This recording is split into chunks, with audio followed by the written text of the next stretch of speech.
महाराष्ट्र की राजनीति का सबसे बड़ा पावर सेंटर है बारामती, जहां भी अजीत दादा की विदाई के आंसू भी नहीं सूखे थे कि सत्ता के गलियारों से एक ऐसी खबर आई जिसने सबको चौंका दिया। क्या अजीत पवार की राजनीति विरासत अब उनकी पत्नी सुनेत्रा पवार संभालेंगी? क्या महाराष्ट्र को मिलने वाली है एक नई महिला डिप्टी सीएम? एनसीपी के भीतर उठी इस मांग ने मुंबई से लेकर दिल्ली तक हलचल तेज कर दी है। अजीत पवार के निधन के बाद एनसीपी के सामने सबसे बड़ा सवाल था कि दादा की जगह कौन? बारामती में अंतिम संस्कार के ठीक बाद एनसीपी के एक दिग्गज नेता ने सुनेत्रा पवार का नाम आगे कर दिया। मांग उठ रही है कि सुनेत्रा पवार को न केवल मंत्रिमंडल में शामिल किया जाए, बल्कि उन्हें महाराष्ट्र का नया डिप्टी सीएम बनाया जाए।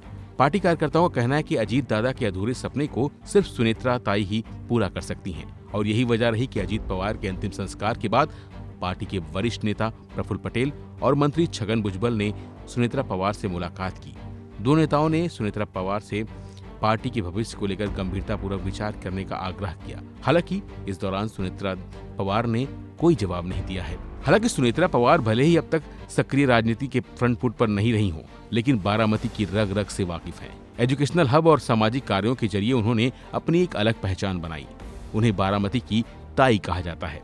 राजनीतिक पंडितों का कहना है कि सुनेत्रा पवार को आगे करना एनसीपी की एक सोची समझी रणनीति है, ताकि कार्यकर्ताओं के बीच बिखराव को रोका जा सके और पवार परिवार की पकड़ मजबूत बनी रहे। हालांकि चर्चा इस बात पर भी थी कि क्या अजीत दादा के बेटे पार्थ या जय पवार कमान संभालेंगे, लेकिन पार्टी के भीतर एक बड़े वर्ग का मानना है कि इस भावुक घड़ी में सुनेत्रा पवार ही सबको साथ लेकर चल सकती हैं।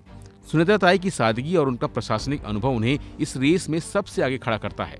कार्यकर्ताओं का मानना है कि दादा की विरासत को सुरक्षित रखने के लिए ताई का सत्ता में आना बेहद जरूरी है। वहीं दूसरी तरफ पार्टी के भविष्य को लेकर भी असमंजस बना हुआ है, और यही वजह है कि अजीत पवार के जाने के बाद प्रफुल्ल पटेल को पार्टी की कमान सौंपने की तैयारी चल रही है। हालांकि यह राजनीतिक डेवलपमेंट अभी बहुत शुरुआती दौर में है, लिहाजा इसके बारे में कुछ ज्यादा नहीं कहा जा सकता है। फिलहाल सुनेत्रा पवार बारामती में हैं और अगले 12 दिनों तक वो यहीं रहने वाली हैं। अजीत पवार के निधन के बाद बारामती विधानसभा सीट खाली हो गई है। ऐसे में बारामती सीट से पार्थ पवार या सुनेत्रा पवार में से किसे चुनावी मैदान में उतारा जाए, एनसीपी नेता इसका फैसला बाद में ही करने की उम्मीद है।